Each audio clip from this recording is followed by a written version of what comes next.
Hello everyone.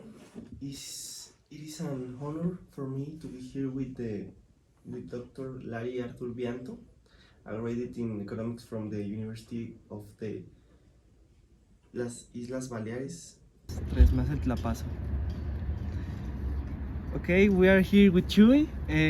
Chuy, how old are you? Well, I'm 23 years old right now. Okay. Masters and PhD from the Universidad de Alicante. Doctor, how are you? Fine, thanks. What career do you study?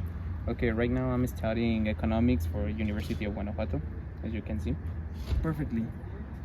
This will be a quiz to recognize the importance of having a second language.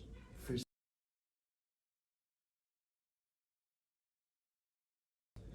how important is a mastery of English or a second language in your professional field? Basically, it's English. Other languages are, except your own, of course, are not so well regarded. In the field of economics, mostly everything is done in English and published in English. So any book, article, those kind of things is, I would say, 85–90% published in English. The rest might be in any kind of other languages, but most of the times it's way easier to find a translation to English than to any other language. So sometimes something gets published, I don't know, Japanese, but you will find available an English version, but it's not so easy to find a Spanish version. Of course, we do have people that are doing research and publishing in Spanish, but most of the times those are kind of minor research. Those reviews or those articles are usually not so high level. And then, technically speaking, to be a teacher at the university requires English, in the sense that, of course, you can, for example, Spanish is a good language because we do have tons of countries that speak Spanish. But I mean, if you want to be hired in Germany or in Japan or in India, you need to speak English. And then perhaps you will learn local languages, but I mean the first requirement is to speak English. And then for our students, nowadays the labor field is mostly international, so you require English to improve your work abilities, your work positions once you get out from university. So I would say it's highly relevant to know English. That's like their language you need to know. Okay. First question. Why did you decide to study a second language?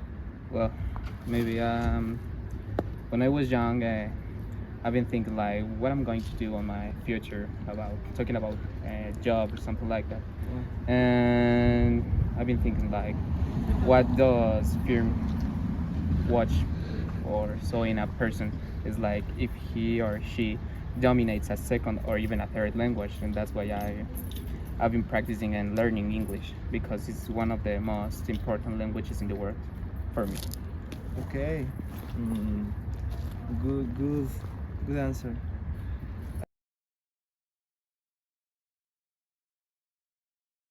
Okay.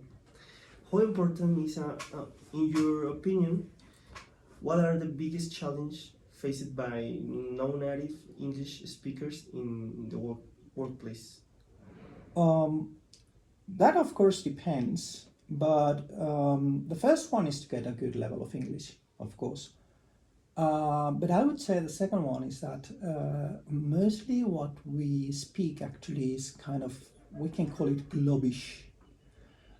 English from England is way different than the English that we use internationally. So everyone has like its own version of English. So you learn English in Spain and you learn it slightly differently than you learn English in Japan, or you even learn English in Argentina. So Argentinians speak English in a different way than Spanish speak English or Japanese speaks English.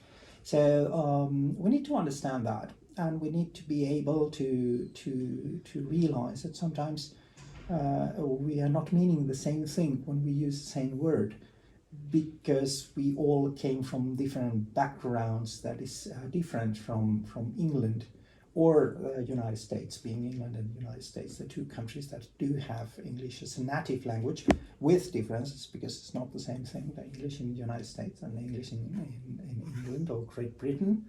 So we need to be aware of that and be able to adapt to those differences in the use of language. As a student, what benefits has a mastering English brought you?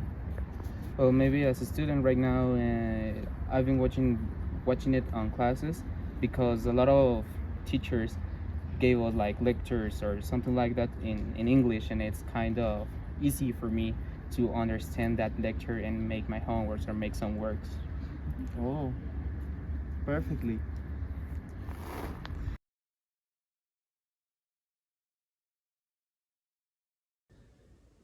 What advice would you give to students who want to improve their English skills for their future careers? Immersion is the best way to learn. That implies, for example, watching movies in English with English subtitles. I mean, you can use subtitles, it's a good thing, but put them in English instead of putting them in Spanish. Listening English music, taking classes in English, take an exchange if you can to actually any country in the world, because I mean in any country you will actually be using English a lot. But I mean, of course, if you go, for example, to England, or if you go to United States, that better in that sense. But immersion, I think it's the best way to listen English constantly, to use it constantly. I think it's better than taking classes. I mean, taking classes, you spend some time listening to English, then you do some homework, those kind of, that's good too. I mean, you can do that, of course. But I mean, I think it would be better to be constantly trying to listen English and use English in your normal life. Third question. Okay. What do you recommend to students who want to learn a second language? Movies, music, Well, podcasts? maybe for me, books? the most important things that I did to improve my English, it was like watching movies, listen to music, and read the lyrics, and even listening to podcasts and readings or read something. I'm not a person who read a lot, but it could be easier for someone to understand or to watch how to write the language, not just to talk. Right to me. Yeah, writing is important too. Oh, nice.